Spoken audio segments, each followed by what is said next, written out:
no ar, Marcelo.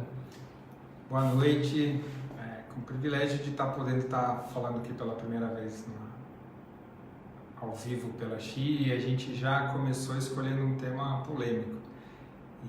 E a realidade é compartilhar um pouco da minha experiência pessoal com as questões políticas que eu sei que estão afetando muita gente no Brasil, e obviamente tem um fenômeno acontecendo que não é só no Brasil, tem um fenômeno mundial acontecendo, mas compartilhar um pouco com vocês algumas das minhas reflexões e como tudo que está acontecendo está me ajudando a me conhecer melhor e integrar aspectos que eu desconhecia em mim mesmo. Então talvez o meu processo possa ajudar alguns de vocês.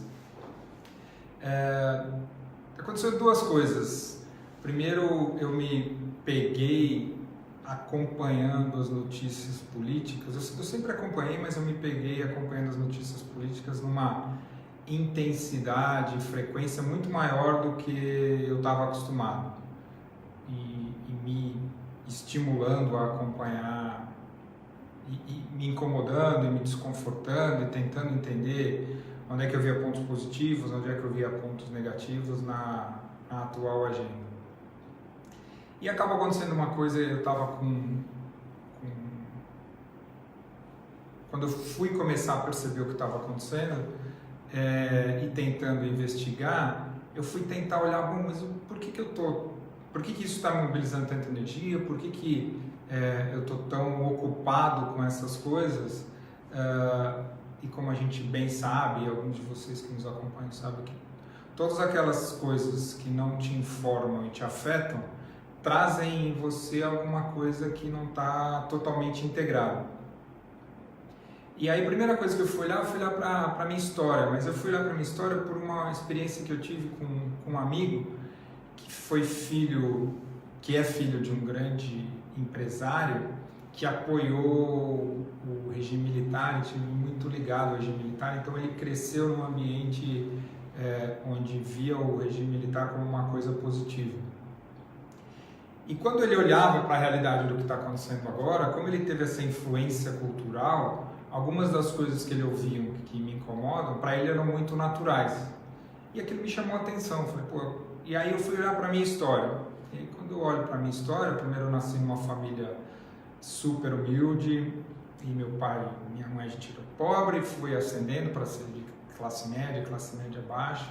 E desde que eu era muito pequeno, meus pais começaram a trabalhar com a igreja. Eu me lembro de com 7, 8 anos indo trabalhar com os meus pais na favela de Jaguaré. E logo depois disso, de dentro da igreja católica, meus pais se envolveram com a teologia da libertação. Então, e ao mesmo tempo, eu cresci e me desenvolvi num ambiente de transição da saída do regime militar porque a gente viveu nos últimos 30 anos, que teve uma ênfase social-democrata, ou seja, se a gente pega a Constituição de 88, uma Constituição basicamente de direitos sociais e de inclusão. E lembro de alguns episódios, eu sempre fui bom aluno, mas lembro que eu fui expulso uma vez de sala, e foi com um professor de OSPB, que estava dando uma aula de Organização Social e Política do Brasil, e ele falava de 1964 como revolução, e eu comecei a contrapor com ele que era golpe, e ele ficou irritado comigo e me expulsou da sala. Então eu percebi que obviamente a minha influência cultural, de onde eu vim, tinha um viés mais de esquerda que fez a minha formação. E aí eu comecei a pensar, obviamente, com todo o aprendizado que a gente tem da abordagem integral e de procurar entender as perspectivas, que é um pouco desse exercício que eu estou fazendo. Falei, isso aqui vai ser legal se virar um exercício para mim. Então peguei, se a gente tirar os efeitos, a manifestação e toda a intensidade da conversa, qual é a essência da esquerda e da direita? Lembrando que a esquerda e a direita vem lá da Revolução Francesa e de como a bancada da esquerda e a bancada da direita reagiam ao movimento pós-Revolução Francesa, e daí nasce esse olhar para a esquerda e para a direita. Mas basicamente, se a gente pensar a esquerda, a gente está falando que tem uma tendência progressista, uma tendência de transformação, uma tendência de produzir transformação na sociedade, e quem está mais à direita tende a ser conservador. Conservador do quê? Eu acho que essa é uma coisa importante, conservador de valores, conservador de aspectos da sociedade que estão baseados em princípios e valores. Em princípio, é isso que está se procurando conservar. Tem um outro ponto importante também, que quando o olhar da esquerda olha para a realidade, ele olha para as soluções dos problemas a partir do contexto, ou seja, então toda a questão de diversidade, de inclusão, a gente fala assim, as pessoas não tiveram oportunidade suficiente, não tiveram educação suficiente, não tiveram saúde suficiente e, portanto, é responsabilidade da sociedade, do governo, do Estado e das elites construir contextos para corrigir essas desigualdades, essas diferenças. O olhar da direita é um outro olhar, é o olhar do indivíduo, da meritocracia, falando que indivíduos, sempre a partir do indivíduo, e aquelas pessoas que se esforçam, que têm virtude moral e que têm capacidade e que trabalham, essas pessoas fazem diferença e, portanto, essas pessoas precisam ser premiadas. Quando a gente olha, e tendo aqui a perspectiva global, as duas coisas estão certas, e aí isso é muito... E o que foi acontecendo é que, na medida que eu fui entrando e fui tentando olhar para as minhas partes, quem está ouvindo a gente pela primeira vez, a gente tem partes internas, a gente tem... Quando eu olhei para a minha parte progressista, eu tenho muita identificação com essa parte, eu adoro evolução, adoro o tema de desenvolvimento, adoro progresso, a minha grande história como executivo é uma história de produzir transformação, de liderar transformação. A história do contexto eu gosto muito também, dos temas de educação, eu acredito demais na produção de contextos inclusivos que promovam transformação, quer seja em educação, saúde, mobilidade, acho que todos esses são temas super relevantes e super importantes. Aí quando a gente vai para o lado da direita, a história da meritocracia do indivíduo também me relaciona super bem com isso. Aliás, o centro do meu propósito é a crença de que a transformação acontece de dentro para fora, acontece do indivíduo para o coletivo, para o sistema e para a sociedade. Boa parte das coisas que eu faço e que eu acredito que eu experimentei tiveram essa natureza. Aonde enroscou foi na coisa do conservador. Quando eu estava fazendo o meu exercício interno, a palavra conservador para mim, quando eu sinto, é só de falar agora, o meu corpo dá uma travada, porque conservador para mim está carregado de conotação negativa, vem junto de paralisação, de burocracia, de estagnação, de lentidão, de obsolescência. E aí que eu me dei conta de uma coisa super legal, que foi quando eu fui fazer o exercício de integrar o meu conservador interno.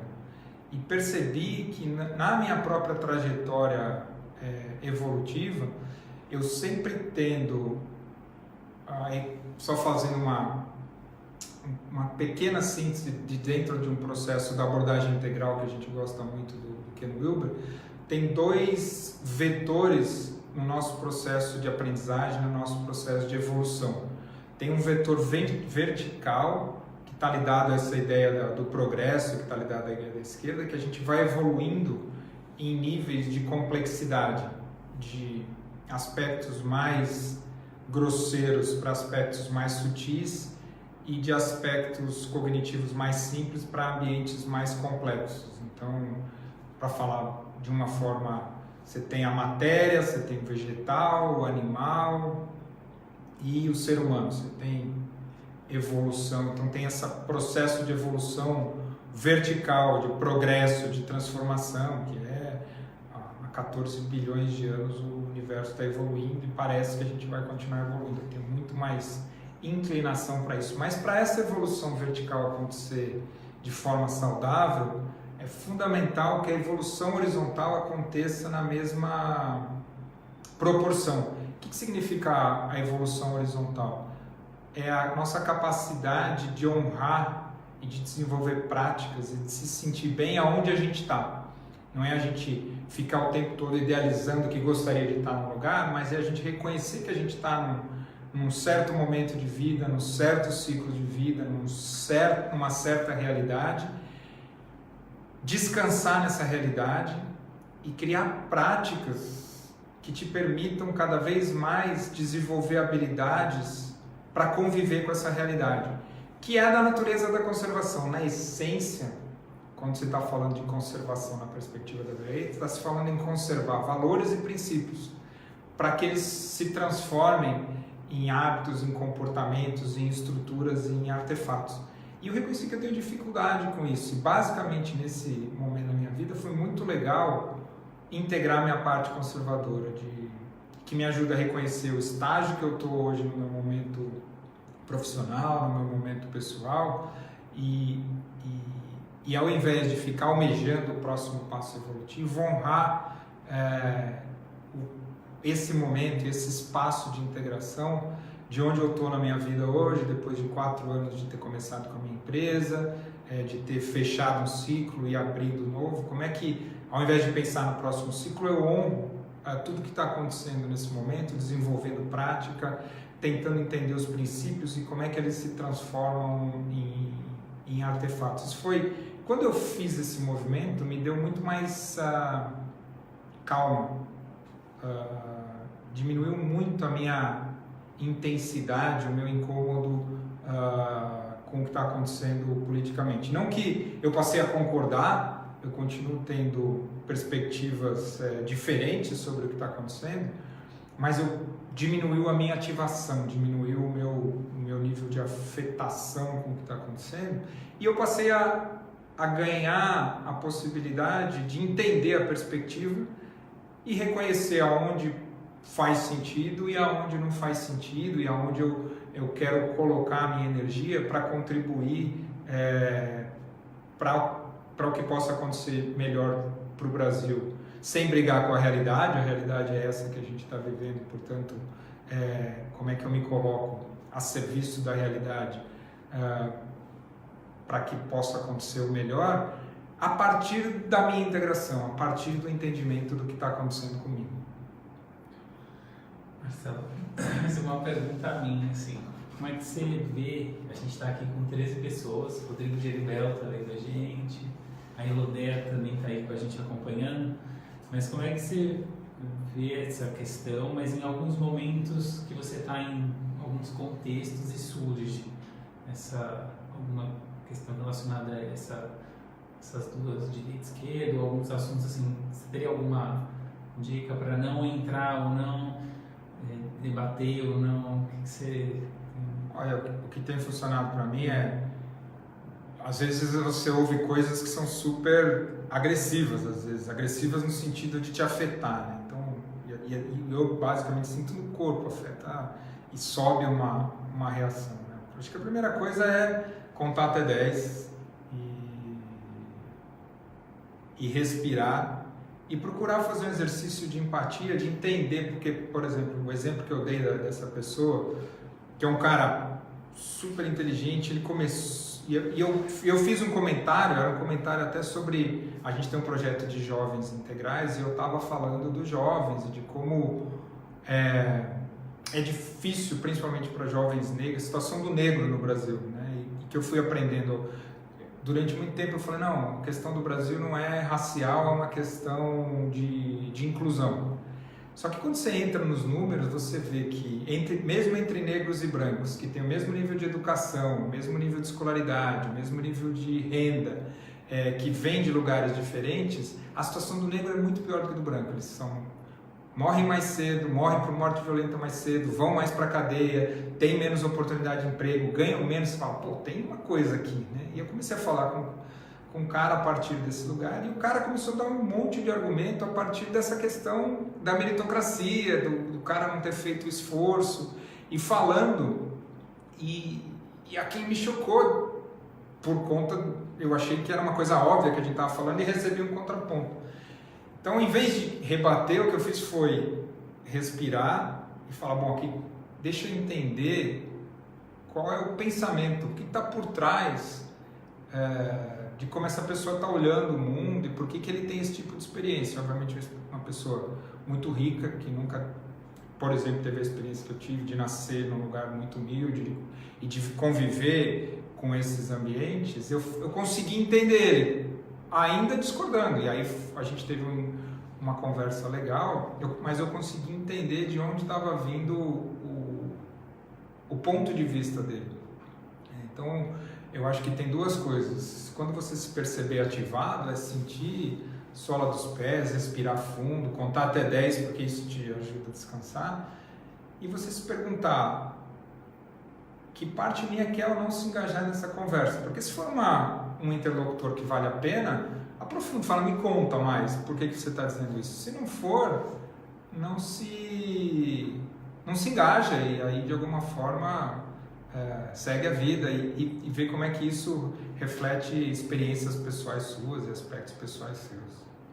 Muito legal. Vou treinar, porque eu também fico ativado algumas vezes. O Álvaro está com a gente, a Mariana Bren, o Rogério Lobel, está todo mundo aqui assistindo. Uma pergunta dele.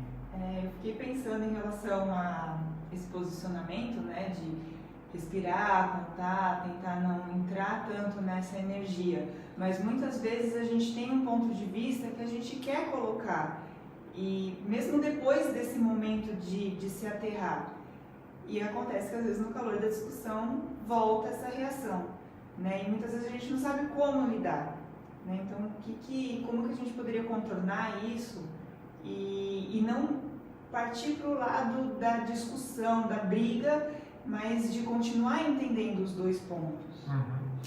De novo, acho que tem as duas coisas. Primeiro, a Solange Amaro colocou assim, contar até 10, às vezes até 100. As 10 é pouco. Você sabe que tem a história do 10, tem um motivo porque é 10. Né? Porque toda vez que a gente está no nosso sistema nervoso, que é a primeira coisa que recebe o impacto da realidade. Então, toda vez que o ambiente ameaça, a gente vai para uma resposta de luta ou fuga ou paralisia, que é a resposta nossa automática do sistema nervoso. Essa resposta automática, ela sequestra por 6 segundos a amígdala, que faz a ligação do sistema nervoso com o neocórtex. Então, contar até 10, a sabedoria popular dessa regra, ela tem um sentido científico, que é quando você conta até 10, você permite que a amígdala solte e você começa a oxigenar de novo o seu neocórtex, que é o que te faz poder pensar de novo, né? A gente pensa quantas bobagens a gente faz quando a gente não conta até 10, quando você tem essa reação, porque na verdade essa reação é uma parte sua está se sentindo ameaçada e ativou o seu sistema nervoso antes de você poder raciocinar. Então, eu reconheço que às vezes até 10 é insuficiente pela carga, mas só para dizer que eu tenho uma sabedoria no até 10. Mas o que eu estava dizendo e aí de novo trazendo para o trabalho interno, trazendo para o trabalho pessoal, vale a pena. Porque, por exemplo, às vezes eu vejo em postagens, né, pessoas que eu gosto muito e postam um negócio, a minha reação imediata é assim, putz, tem certeza que você vai falar isso? Não, mas eu falo, putz, para que eu vou escrever isso? Que parte minha quer entrar nessa... Porque eu acho que tem uma pergunta que é, que parte minha quer se engajar nisso? Porque tem energia nessa história, né? E não é exatamente a energia da melhor qualidade. A pergunta é, realmente eu quero me engajar nesta conversa? É a melhor forma de me engajar nessa conversa é debatendo? É discordando? Vale a pena? Acho que essa é a primeira pergunta. E essa, obviamente, é uma pergunta que vem com uma polaridade, porque eu não tenho dúvida que talvez esse seja um dos momentos que mais perde a nossa participação, o nosso engajamento. Agora, a pergunta é como? Porque se ele for um engajamento balístico, cheio de agressividade, num lugar de debate, ele é destrutivo. Então, a principal pergunta é se você quer se engajar, de que lugar você quer se engajar e qual é a melhor forma de se engajar. Tem uma coisa legal que eu ouvi outro dia, que tem sido estudado como do ponto de vista de movimentos coletivos que produzem engajamento, produzem transformação. A gente fica muito com essa ideia de que todo mundo tem que ir para a rua, né?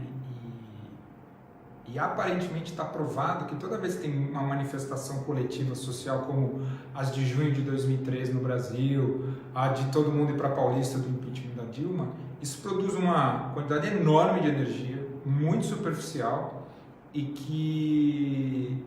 que o que vem depois é pior do que a situação anterior. E acho que são dois exemplos bem claros de que isso aconteceu. Quando a gente olha, por exemplo, para a Primavera Árabe, para o Occupy Wall Street, são todos momentos que tem um impulso, um monte de gente vai para a rua, tem um impulso de energia, e o que vem depois geralmente é pior do que o que tinha antes. Cria uma esperança, mas essa esperança é vazia, porque é uma onda de energia muito superficial. O que está se estudando do ponto de vista de mundo coletivo são micromovimentos. E aí a pergunta para todo mundo é: qual é a comunidade que você está se engajado e qual é a causa que você está engajado? Mas não é de milhares, é de 10, 20 pessoas que se reúnem em torno de algo. E se a gente imaginar essas microcélulas coletivas em torno de algo, é isso que vai produzir transformação, e é uma transformação invisível, que em algum momento ela acontece como um ponto de alavancagem, de forma viral. Então, por isso que eventualmente esse tipo de engajamento por rede social, que é coletivo, que é aberto, é quase que fazer discurso para o vento. Né? Acho que a coisa mais importante é como é que você integra isso em você, como é que você faz as pazes e reconhece que tem múltiplas perspectivas, e de um lugar mais maduro e centrado, você escolhe causas pelas quais você quer efetivamente se engajar e trabalhar, porque ele é de mente, de coração e de ação, e de efetivamente se engajar com ação. Você acha também que vale a pena também sair um pouco também desse meio virtual, assim, de não ficar também tão às vezes fechado a isso, só nesse embate direto, de ficar só respondendo, e também ir um pouco para esse... Para ação. Qual é a microcomunidade que você se engaja, que efetivamente mexe com, te mobiliza, te coloca a serviço de alguma coisa. E é independente de ser propriamente uma instituição, algo, mas talvez até um grupo. Educação, um grupo de amigos que faz um trabalho voluntário, que ajuda pessoas com, sei lá, morador de rua, educa crianças. Esse dia eu vi um negócio, um programa super legal no Globo News, um professor que começou a ficar incomodado com o nível de aproveitamento. Ele dá aula em cursinho, e ele começou a ficar super incomodado com o nível de aproveitamento dos alunos no vestibular. Ele foi para uma praça no Rio de Janeiro e começou a oferecer preparação para o vestibular, e aí juntou um monte de outros professores que vão para a praça e dão um monte de coisa, desde preparação para o vestibular até alfabetização de idosos. É um espaço, o cara não demandou dinheiro, não demandou nada. Mandou vontade aqui. O Rodrigo Geribello fez assim: o Harari diz que a gente consegue conhecer bem mesmo só 150 pessoas. Então, capacidade de canal, que esse é um negócio bem legal que o Rodrigo está falando, que é a gente como primata, a gente consegue manter vínculo com no máximo 150 pessoas, por isso você não tem tribo indígena com mais de 150 pessoas. Toda vez que você tem mais de 150, quebra aí o que acaba acontecendo, você começa a criar dinâmica de poder, de ter conflito. Então 1000 amigos no Facebook. Não é mentira, não são amigos. São contados. E aí, então, só para a gente fechar aqui, tem 5 minutos, a Ana, ela colocou assim, só para contextualizar um pouco essa questão da esquerda e direita e tal, essa integração a gente pode fazer como? Revendo, né? Como é que é essa... Só voltando um pouquinho. Acho que uma coisa legal, então, de novo, quais são os principais aspectos da esquerda? Progressista, uma coisa de progredir, de melhorar a sociedade, e de contexto. Os problemas são resolvidos quando a sociedade, o governo, o Estado cria contexto para resolver os problemas. O lado da direita é a ideia de conservar valores e princípios, e a ideia é que a transformação nasce do indivíduo, é o indivíduo e o mérito do indivíduo, o esforço do indivíduo que produz transformação. O exercício é você pegar essas 4 partes e imaginar que você tem essas 4 partes dentro de você. Então imaginar como é que é o seu progressista interno. E um jeito até didático de fazer exercício é, se fosse uma pessoa, como é que se vestiria, o que ele acredita, onde ele frequenta, o que ele fala, o seu progressista interno. O seu cara do contexto, como é que ele está? O meu progressista interno é muito voltado para aprendizado, para transformação, para gostar de aprender, então tem uma coisa de velocidade, energia, de acreditar no progresso. A história do contexto também, ou seja, até considerando a minha origem, eu acredito demais em espaços onde pessoas que vieram de situação de exclusão possam acelerar o seu processo de educação, possam ter uma educação, uma saúde de qualidade. Eu fico muito mobilizado, e os coletivos todos, é uma parte minha mais aberta, coletiva. Quando eu pego a parte do indivíduo, de novo, é uma parte que eu acredito de coração, porque desde muito pequeno eu sempre tive uma inquietação existencial, então eu acredito demais. Até no programa que a gente fez dos jovens aqui, trabalhando a partir do contexto, que a gente fez, a primeira coisa que a gente fez com os jovens foi trabalhar a autoestima dele. Trabalhar a ideia de que eles podem ir além de onde eles foram até aquele momento, honrar a história de vida. Então isso me mobiliza, porque tanto eu experimentei isso comigo, como eu experimento isso em muitos ambientes. Aí quando vai para o conservador, começa a ficar difícil. À medida que você for fazendo exercício, vai, putz, aqui é enrosca. Porque quando eu vou pensando na pessoa, já vou pensando num velho com óculos, com esparadrapo, barrigudo, sem fazer barba, putz. Aí já tem uma conotação negativa. E aí eu começo a pensar, em exemplos, por exemplo, como Roberto Campos, que foi um economista no Brasil, que apesar de discordar dele, era um cara super inteligente. Por conta de todo esse incômodo, eu vi uma entrevista de um cara que me chamou a atenção, apesar de discordar dele, que é um filósofo liberal conservador chamado Antônio Paim, que foi comunista, foi para a Rússia e depois, estudando Kant, mudou de perspectiva. Falei, pô, legal esse cara. Então, essas coisas todas me ajudaram a reformar. Então, eu já vejo como conservador um senhor bem apessoado, que gosta de tradição, mas ao mesmo tempo é aberto, interessado, intelectual. Ou seja, eu fui mudando a minha imagem interna do meu conservador. Legal. Só para a gente fechar, o Alexandre Marques está mandando um olá aqui para a gente. A Marilande também falou, só entrei agora, acho que perdi um tantão. Mas a Mariana Bray mandou uma pergunta que eu acho que é legal para a gente fecha, que vai ficar disponível depois do vídeo para quem perdeu rever. Ela falou assim, assumir uma posição integradora de perspectivas costuma ser lido pelo consenso comum como ficar em cima do muro. Não assumir posição, ser covarde. Dá para limpar isso? Eu acho que dá. Eu espero que tudo que eu esteja dizendo, apesar de esse processo todo de evolução, até o processo de conservação, o processo de desenvolvimento horizontal, ele parte da ideia de tomar perspectiva, de buscar perspectiva e de coordenar a perspectiva. Então, ou seja, eu tenho uma perspectiva, e acho até que eu fui falando, pelo meu viés, minha formação cultural, ela tem uma orientação para a esquerda, vai para falar de tudo que a gente falou agora, mas eu consigo entender, eu trabalhei em ambientes bem do outro lado e até conservadores, então eu consigo entender a essência e consigo entender a importância de, por exemplo, a alternância dessas visões ao longo da história em países, em sociedades. E, para mim, o aspecto mais integrador, e aqui me posicionando, é que, porque a gente está vivendo como sociedade, e isso é o que me impulsiona a estar fazendo o que eu estou fazendo, é que essa é uma visão absolutamente limitadora para lidar com os problemas e as soluções que a gente está lidando. Uma das coisas que eu acho que a gente cada vez mais tem que transcender é que nem o que a esquerda propõe, nem o que a direita propõe, dão conta da complexidade que a gente está vivendo no mundo. Eu gosto muito de uma frase do Newton Bonder, por exemplo, quando ele fala da sustentabilidade. Ele fala que a agenda da sustentabilidade é um band-aid numa fratura exposta.